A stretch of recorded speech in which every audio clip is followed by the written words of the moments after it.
In this week's bulletin, Christians look for the right balance in discussing extremism. Churches help make peace in Ferguson. And Adventists make strong doctrinal statements on tough issues. This is InFocus Christian News and Current Affairs. Hi, it's great to have your company. Welcome to Record in Focus for this week. Welcome to you too, Danielle. Thanks, Kent. Looks like we've got a bit of an educational program lined up today. Educational? How so? Well, do you buy fennel, Kent? Fennel. Fennel. I honestly can't remember the last time it was on my shopping list, Danielle, and to tell the truth, I'm not entirely sure what fennel is. It's a vegetable, is that right? Well, it's a good start. Our nutritionist Sue Rad will be in a bit later with James Toogood to unlock the secrets of fennel. You know, I have a feeling, Danielle, that we might learn something from Pastor Jarrod McKenna too this week. You might remember him, well, you might have seen him on TV getting arrested at a politician's office. He's one of about 40 religious leaders who are particularly concerned about the plight of asylum seekers' children who are being kept in immigration detention. That's right, and that's today's interview? Yep, that's right. But news first, of course. OK, thanks, Kent. More than 150 Australian religious leaders have joined together in support of the nation's Muslim community. The leaders say the recent political and media discussion on Islamist terrorism has unfairly smeared Australian Muslims who do not share the violent values of extremist groups like ISIS. The catalyst for the religious leaders' public statements was the August 9 front page headline in the Australian newspaper, "We'll fight Islam 100 years." The declaration, which was signed by Christian, Jewish and Muslim representatives, as well as hundreds of members of the public, is titled "We'll Love Muslims 100 Years." The way to divide a society is when people judge each other without first building relationships, listening and learning from one another. And we might never agree on theology and faith and some elements of our cultures, but if we're not listening to each other, then our society is only ever going to get more divided, not more united. The religious coalition is coordinated by interdenominational Christian NGO Mission Australia.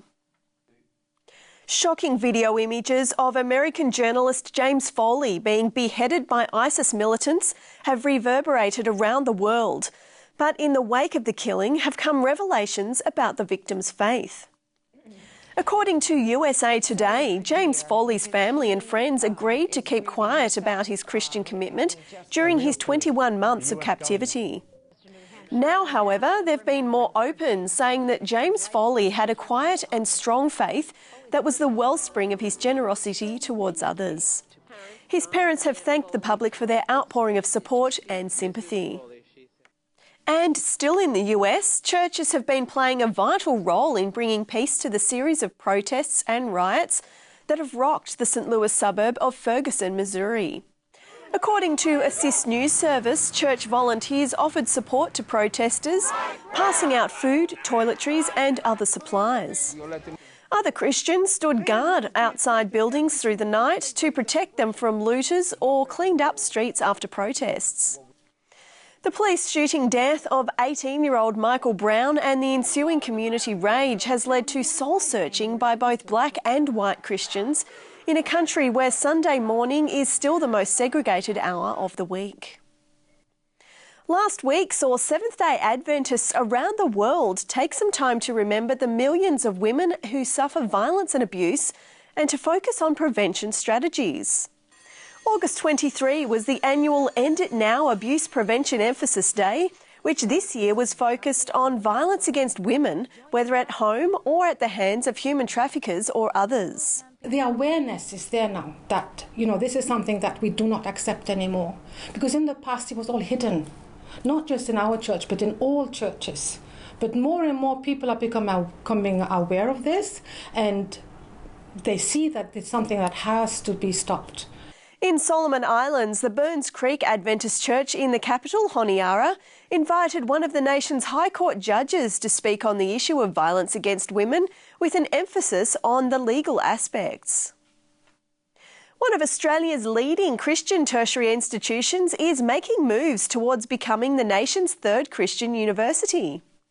Wesley Institute in Sydney, which claims the title of Australia's leading Christian arts college, has announced a partnership with Indiana Wesleyan University in the United States. It's a relationship that Wesley believes will expedite their application for university college status with a view to becoming a fully fledged university later on. Last year, the Adventist Church's Avondale College of Higher Education embarked on a similar strategy, partnering with Charles Sturt University and announcing plans to apply for university college status as an intermediate goal. While timelines are dependent on government accreditation processes in both cases, Wesley Institute has announced a firm date for a name change. From January 2015, they'll be known as Excelsior College. The global leader of the Seventh-day Adventist Church, Dr. Ted Wilson, has reiterated the Church's strong support for belief in a literal six-day biblical creation. At a Bible and Science conference in Nevada, Dr. Wilson suggested that school or university teachers who oppose the literal understanding of the Genesis account of creation should not teach in educational institutions operated by the Church. Dr. Wilson, in his keynote address, urged both church leaders and teachers to reject theories of both theistic and general evolution completely. While his comments do not change the denomination's current employment policies, they do indicate the direction of Dr. Wilson's leadership on the issue. It's likely a statement tightening up the Church's official doctrinal statement on creation will be considered at next year's worldwide General Conference meetings. And on a different issue, some of the Adventist Church's leading theologians have released a statement opposing the notion of male headship in church organisation. The statement from seminary faculty members at Andrews University in Michigan affirms that Christ is the only rightful head of the church and that church leaders can only legitimately operate as servants. While the theologians accepted biblical evidence for husbands to be the head of their homes, they denied that this pattern should influence leadership structures in the church. Delegates at next year's General Conference meetings will vote on whether women pastors should be fully ordained within the Seventh-day Adventist Church. Despite the profusion of Bible translations available to English readers today, the rich and poetic 17th century language of the King James Version continues to be popular. Modern translations in the KJV tradition, such as the Revised Version or New King James, have had limited success, but it seems many readers prefer to stick with the traditional these and thous. Pentecostal publisher Charisma Media is hoping to woo readers to what it calls the most modern translation produced in the King James tradition in 30 years. The Modern English Version, or MEV, uses the same source texts as the King James translators and also uses the KJV as its base for the English rendering. We know there's a wide variety of Christians throughout various traditions, and our goal is to reach them with one goal in mind, and that's the gospel.